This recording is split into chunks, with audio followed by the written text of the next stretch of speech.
He's seen on like a ton of video from late 80s, early 90s, so kind of after System had split up and stuff. But like, it's been a big, strong hardcore punk scene in Wigan forever, you know. And the idea is that we're putting like a video fanzine basically, but it's online. So you can, that's really nice. That's you know, it's going to be like a website, and we've got a couple, yeah, you know, so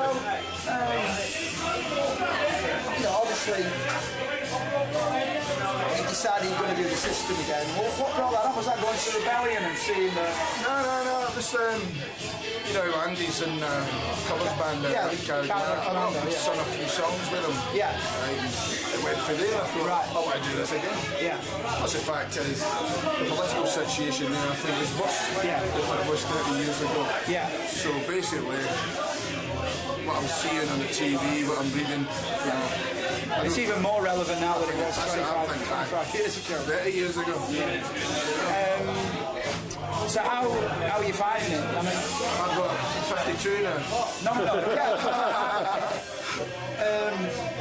Yeah, they're putting the band together. And, well, that was hard on itself because obviously there's teething problems when you do something after 30 years. Yeah. So basically, what I've tried to do is find some musicians, guys with a sort of similar political agenda to myself, but that's not always easy either. You know, you try and pick and choose. I know. No, it's difficult. 30 years later, here we go with what you get sometimes. Yeah. At the moment, I'm still feeling my feet. Yeah. We have two drummers. We have a drummer that can help us on long distance gigs because the drummer we've got at the moment, he can't get away as much as he'd like to because of work commitments and family. So there's all these different ties.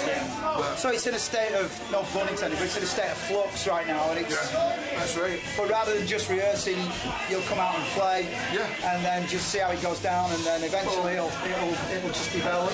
Well, we're supposed to be playing next Saturday in London with Anthrax, so that should be good. It's just sorting out if we can get to the gig, you know. Right. We don't have the finances. No. Like in the 80s, there was a different kind of fish. Nowadays it's hard. Well, like, the band, I mean, I'm local to Wigan, and you know, so I'm very lucky. As a local band, I got to see the System like in your peak, and I play the bass. And the reason I play the bass is because I saw you playing the bass. Not trying to fluff your pillows so much, but I just thought that even as a 14, 15-year-old, I could tell that when everyone else was kind of doing like Warhead, do bass, you had this like, you could play. So you're holding a wee bit of fiddly. Well, you're holding chords and you know, and the jerky rhythms in the songs that the other bands did that, you know. Maybe I wanted to play the guitar. You know, have you, I mean, the band had that Skulls release, the German, is it a German or a Dutch label? It's a combination between Skulls and Profane Existence. Yeah, it's American. Because I think the band has a really great history and heritage and a lot of credibility. Have you ever thought about looking at, when you are up and running, maybe going to Japan? Have you thought about that? I'd love to travel a bit doing this. It's whether I can get a band or get the whole thing. Because the whole anarcho punk thing is absolutely massive in Japan, isn't it? Yeah. Japan? Yeah. I don't know. I've never even thought of it. I'd like to do a few more gigs in this before I decide to go to Japan. Because their countries in a mess as well. Yeah. Everywhere's falling apart. Yeah. So everything's relevant. I mean, like you say, you know, doing a band, you're not doing a band to make your money, you're doing it to, you know, there's a political message, and it's a great way to do stuff creatively. And if you can, if the least you can do is get to travel with it, then that's got to tick some. I thought I would get this year out of the way, see how it went, and then next year start writing new material. Yeah. You know, but because the band was chopping and changing its style, it took a long time to actually just get the sort of 13 song set. Yeah. You know, your hour set. It's taken all this time to sort of get that. And even to this day, I still don't think it's right. This is the second gig I've fronted and played the bass. You know, I've been singing most of the time, but we've been through bass players for a couple of drummers as well. but I feel more comfortable with the bass and singing. I thought it looked good and it sounded a lot better. I do a lot of sweating, but it's hard work. Well, you know you're doing But something I enjoy right. it. Yeah, that's the main thing. I believe in what I'm singing, which is half of it. You know, it's like we could easily turn our backs on it and do nothing, but you could sort of think. I actually went maybe 20 years and never did nothing. Yeah. Then all of a sudden I thought, I'm wasting my time here. You know, I'm doing nothing. I've rejoined the system myself. Yeah. Work 9 to 5 and all that. I wasn't happy. Yeah. So I've come back, I'm doing this. And everything I'm doing right now is 24/7 trying to promote this band to see if I can get to somewhere. Did you do that, were you involved with that McLival gig that happened Yeah, we did about that. 15 years ago? Yeah, we did that in the Euro in London, North London. Was that just a one-off reunion? Yeah, it was still one-off. There was only me and Andy still for the original band. Right. Played that. So who was singing for that band? I sung. You were singing? We brought Mackie in, who was originally in the system when we first started the system, but he left quite soon at the beginning of it. Yeah. I think he just disappeared, but he likes travelling, he just went travelling, we never seen him again. When that came up, Andy got in touch with me, he got in touch with Andy. Yeah. And it was no long after that album, Skull Release came out, so that's... It tied in nicely. So that's why that... And who else was on the bill? Who else was playing? Subhumans. It was a 2-night Did thing. Antisec play that as well? I can't remember too much. There was about 4 or 5 bands on each night. Right. I do remember Zounds and Subhumans. And just talking about Willie, what's he up to these days? I know did he move to New Zealand or? I heard he's a fitness instructor in New Zealand. Right. And then they get him back here to train me Well, for this. you know, if you were going to do that Japan thing, Japan? Yeah. And nip over and see him. Well, you'd enjoy that. well, I'm saying maybe, Landing up at New Zealand. is it, my friends were in a band in the 90s who had a little bit of a following, and they managed to do it about 3 years ago. Their drummer's in Australia.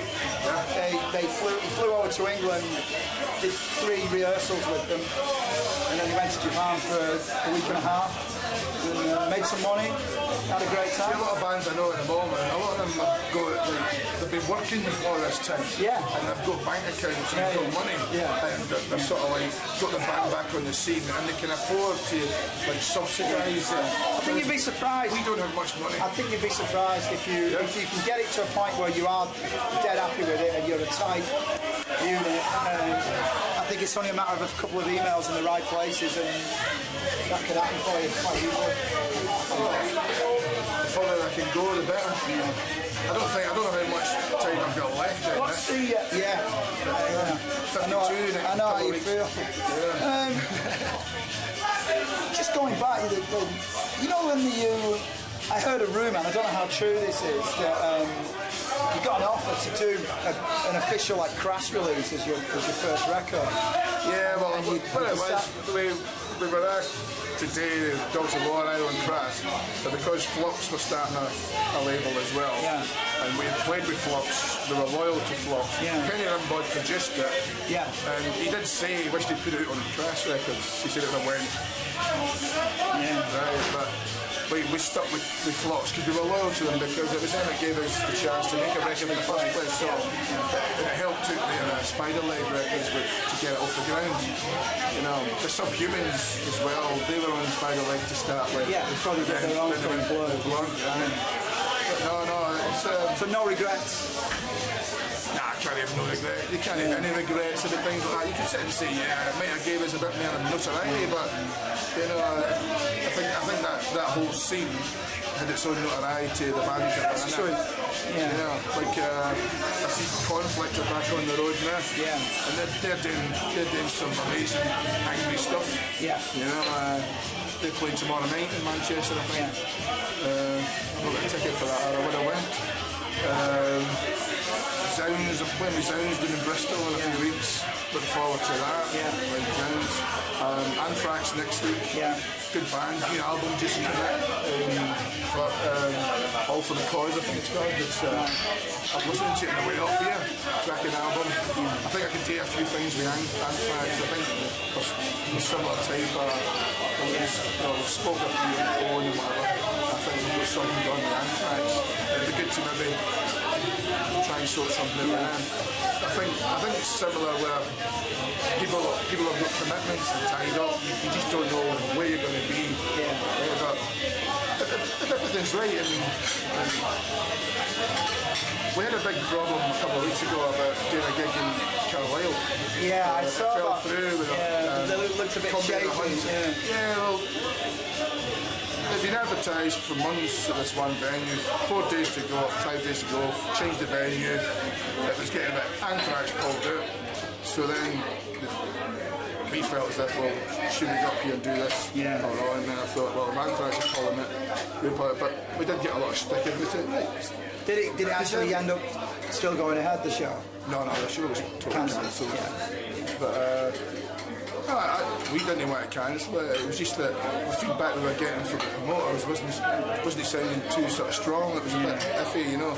So when you've been doing this for a while, you can sometimes sense when things, and sometimes benefit gigs are a bit like that. You do get a bit of sort of because at the end of the day, you know, it's all well and good saying we're going to do a benefit gig, but you need to.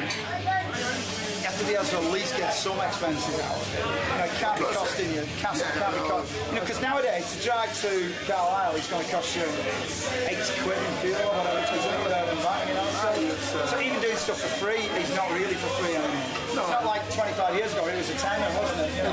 Personally, you might think that's okay, but you can't talk for the other band members. You know, they might feel different. Exactly. We're not all the same. You know, and it wouldn't be a good world if we were trying to tell other people how to think. You know, so that's the bottom line. So sometimes you have to make a decision. So tonight, that was the second time you've fronted the band and played bass, yeah? And how does that feel compared to just singing? I prefer it. It's, it gives me something to do with my hands. When I've been practicing, it's something to try to get the band together. And when I was trying to get together, I was having to show the new bass player the bass lines and all that. And so I didn't like that. I thought, they were coming and going, so I thought, this thing, just play yourself. Well, like I said, I was talking to Andy before, and I said, could have done a lot worse for a local band. You know, seeing the System in 1981, I would have been Ashton YMCA on a Sunday afternoon, and just going like, I want to do that. I want to, you know, that's what I want to do. I mean, we could have done a lot worse than having the System as a local band, you know.